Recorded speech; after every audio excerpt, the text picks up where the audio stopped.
Hi hello नमस्कार. तर स्वागत आहे तुम्हा सर्वांचं के लांडगे मराठी ब्लॉगमध्ये. तर आज आहे हळदी कुंकवाचा तिसराच दिवस आणि त्याच दिवशी 4-5 हळदी कुंकू असल्या कारणाने मी आता एक हळदी कुंकू करून मग दुसऱ्या ठिकाणी आलेली आहे. आणि इथे बोरनान हळदी कुंकू दोन्ही एकत्र कार्यक्रम ठेवण्यात आला आहे. हा श्रेयांसचा दुसरा बोरनहाणाचा कार्यक्रम आहे. बोरनहाण म्हणजे आनंद, आशीर्वाद आणि प्रेमाचा वर्षाव.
कोणाची राहिली?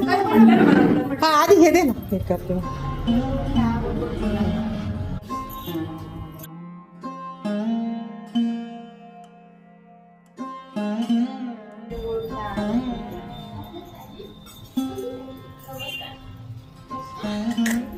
असं पण काढू. नको बाई, अष्टपुत्र.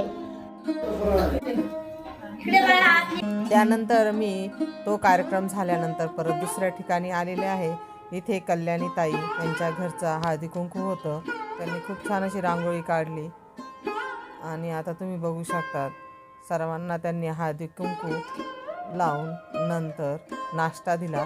आणि त्यांनी वाणासाठी खूप छान अशी वस्तू आणली होती आणि ती की सर्वांना युजफुल आणि सर्वांना आवडलेली अशी वस्तू होती.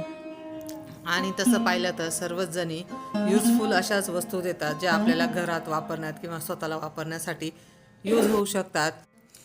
आणि हळदी कुंकवाचा कार्यक्रम ज्याच्या घरी आहे, जोपर्यंत तो कार्यक्रम पूर्ण होत नाही तोपर्यंत तिच्या मागे खूप टेन्शन असतं.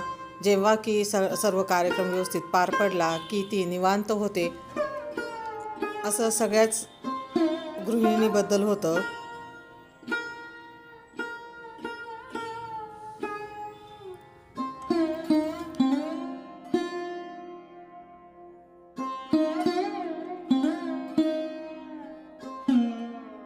मग आम्ही सर्वजणी गप्पा मारत बसलो. आणि आता हा कार्यक्रम झाल्यानंतर पुन्हा आम्हाला दुसऱ्या ठिकाणी हळदी कुंकवाला जायचं आहे.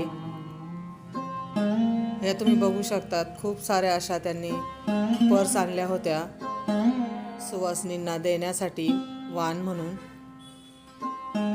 आणि आमचा हळदी कुंकू होत नाही तेच आमच्या दुसऱ्या मैत्रिणी आल्या, कारण त्यांनाही दुसरीकडे हळदी कुंकू होतं. ते हळदी कुंकू करून मग त्या इथे आलेल्या आहे. आणि मग त्या आल्यानंतर मग आम्ही इथे थांबलो. मग आम्ही ठरवलं की सर्वांनी सोबतच जाऊ, कारण दुसरीकडे सगळ्यांनाच जायचं होतं त्या हळदी कुंकवाला. मी ह्या व्हिडिओला खूप मेहनत घेतली आहे, त्यामुळे तुम्हाला हा व्हिडिओ आवडलाच पाहिजे. आणि तुम्हाला या व्हिडिओला लाईक शेअर सबस्क्राईब करायलाच पाहिजे. आणि मग मी असेच नवनवीन व्हिडिओ तुमच्यासाठी घेऊन येईन जर तुम्ही ह्या व्हिडिओला लाईक शेअर सबस्क्राईब केले तर. तोपर्यंत बाय बाय.